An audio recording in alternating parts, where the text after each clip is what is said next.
మార్చి 14న ఇక్కడ చిత్రాల్లో సభ జరగబోతుంది. ఇప్పటి వరకు జరిగిన సభలు ఒకటి, ఇప్పుడు జరగబోయే సభ ఒకటి అని ఇక్కడ ప్రజలు చర్చించుకుంటున్నారు. అసలు ఎలా ఉండబోతుంది ఆ సభ అన్నది? చాలా 100% చాలా ఘనంగా జరుగుతుందండి. ఈ పిఠాపురం నియోజకవర్గంలో ఆయన మొదటిసారి ఎమ్మెల్యేగా, అలాగే మాకు డిప్యూటీ సీఎంగా కూడా ఈరోజు ఈ కార్యక్రమం చాలా గొప్పగా వైభవంగా ప్రతి ఆడపడుచు, ప్రతి చిన్న పెద్ద కూడా ప్రతి ఒక్కరు కూడా ఆయనకి అనుగుణంగా పిఠాపురం నియోజకవర్గం అతని సొంత ఇంటి వలె ఇక్కడ ప్రతి ఒక్కరు కూడా పనిచేయడానికి సిద్ధంగా ఉన్నారు.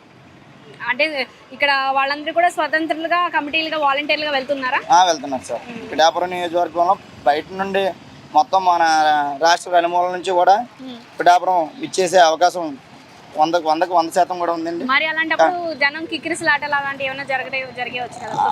100% కూడా దానికి డిపార్ట్మెంట్ నుండి, అలాగే దానికి తగు చర్యలు కలెక్టర్ గారి దగ్గర నుండి, డిపార్ట్మెంట్ నుండి కూడా చాలా జాగ్రత్తలు తీసుకోవడం అనేది జరుగుతుంది.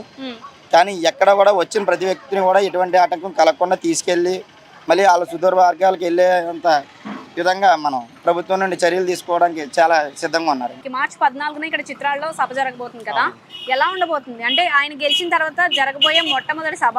సో ఆయన డిప్యూటీ సీఎం గా వస్తున్నారు కాబట్టి ఎంతమంది రావచ్చు అని అంచనా, ఎలాంటి ఏర్పాట్లు జరుగుతున్నాయి? నాకు తెలిసి అంటే మొత్తం అదర్ స్టేట్ నుంచి కూడా వస్తారండి. చాలా ఎక్కువ జనం వస్తారండి. నాకు తెలిసి ఒక 5-6 లక్షల పైన ఉంటారు. మేబీ ప్లేస్ కూడా సరిపోవచ్చు. మరి అంటే అంతమంది జనాలు వస్తుంటే కిక్కిరిసిపోవడం కానీ, లేదంటే వాళ్ళు పోలీస్ అరేంజ్మెంట్స్ అయితే చాలా బాగున్నాయండి ఇక్కడ. ఎందుకంటే శివరాత్రికి చాలా దారుణంగా ఉండేదండి లాస్ట్ టైం గట్రా.